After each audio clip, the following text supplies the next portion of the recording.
3월 15일 금요일 매일 성경 묵상을 시작합니다.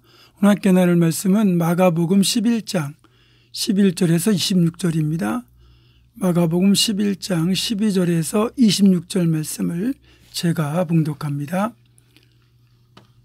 이튿날 그들이 베다니에서 나왔을 때에 예수께서 시장하신지라 멀리서 잎사귀 있는 한 무화과 나무를 보시고 혹 그 나무에 무엇이 있을까 하여 가셨더니 가서 보신즉 잎사귀 외에 아무것도 없더라. 이는 무화과의 때가 아님이라. 예수께서 나무에게 말씀하여 이르시되 이제부터 영원토록 사람이 네게서 열매를 따먹지 못하리라 하시니 제자들이 이를 듣더라. 그들이 예루살렘에 들어가니라.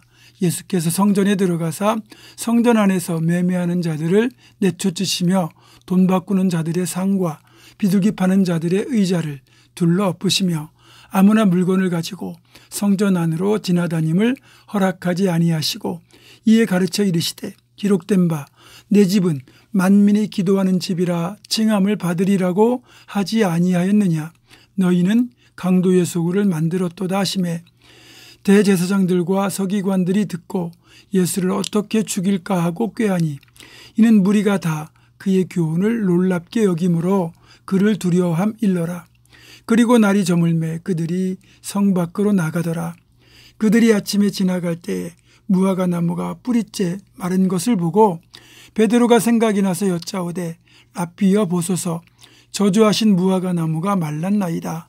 예수께서 그들에게 대답하여 이르시되 하나님을 믿으라. 내가 진실로 너희에게 이르노니 누구든지 이 산더러 들리어 바다에 던져지라 하며 그 말하는 것이 이루어질 줄 믿고 마음에 의심하지 아니하면 그대로 되리라.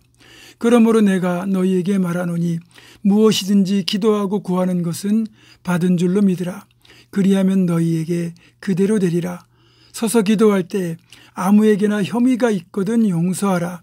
그리하여야 하늘에 계신 너희 아버지께서도 너희 허물을 사하여 주시리라 하시니라. 아멘. 자주 말씀드렸는데요. 예루살렘 성전은 총 3차례에 걸쳐 건축되었습니다. 최초의 성전은 다윗의 아들 솔로몬이 건축했고 그래서 편의상 솔로몬 성전이라고 부릅니다. 두 번째 성전은 유다 왕국이 바벨론 제국에 의해 멸망한 뒤 무너지고요. 그리고 후에 예루살렘으로 포로들이 귀환한 뒤에 다시 수리하여 재건한 스룹바벨 성전입니다.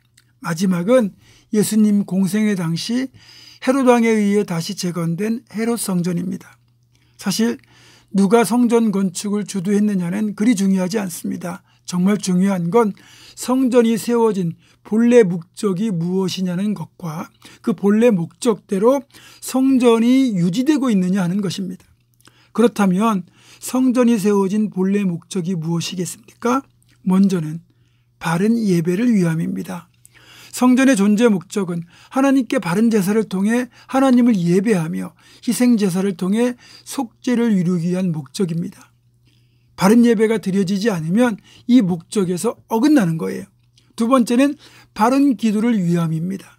내 집은 만민이 기도하는 집이라고 주님께서도 분명히 확인시켜 주셨잖아요.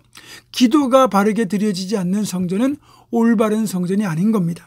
세 번째는 하나님을 만나기 위함입니다.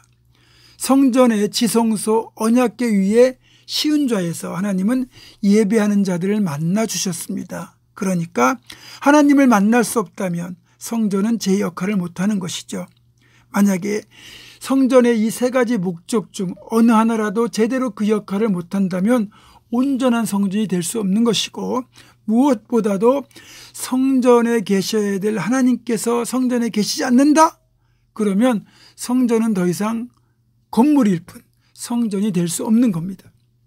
예수님께서 인간의 욕망에 의해 더럽혀진 채 하나님이 계시지 않는 이 성전의 모습을 보시고 분노하셨던 내용이 모든 복음서에 다 실려 있거든요. 예수님 당시 예루살렘 성전은 바른 예배, 바른 기도가 드려지지 않았고 하나님도 그곳에 계시지 않았습니다. 그러니까 성전의 역할을 하나도 못한 거죠. 그래서 주님이 분노하셨던 겁니다. 우리 주님은 성전을 무척이나 아끼고 사랑하셨습니다.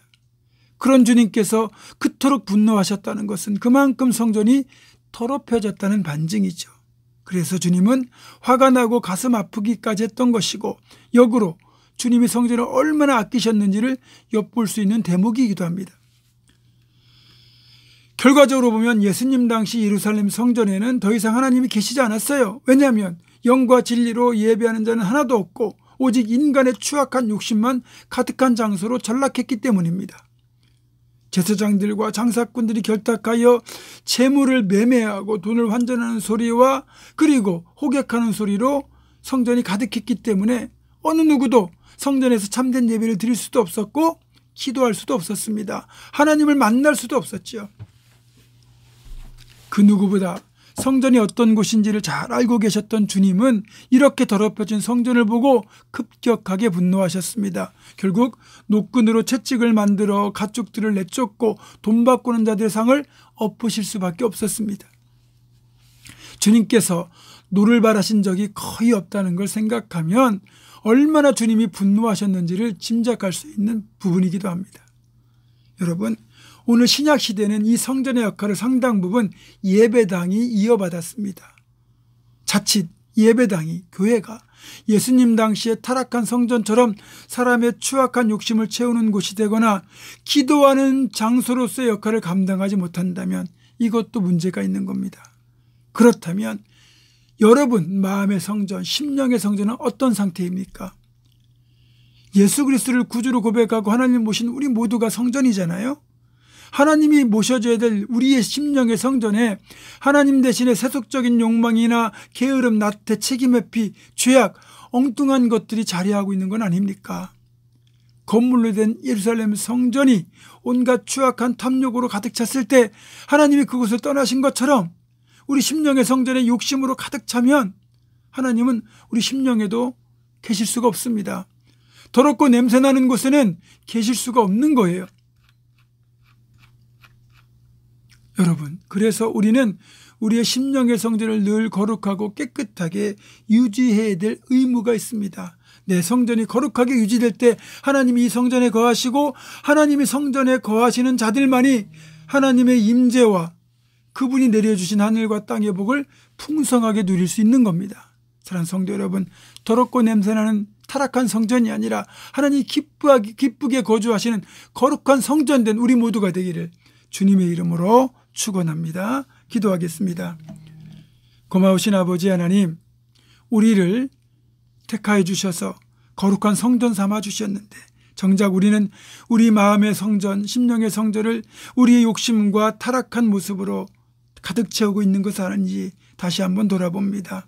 주님 거할 수 없는 타락한 성전 만들지 않게 도와주시고 늘 거룩하게 유지하여 주님을 나의 심령의 성전에 늘 모시고 살아가는 복된 인생 되도록 인도하여 주시옵소서.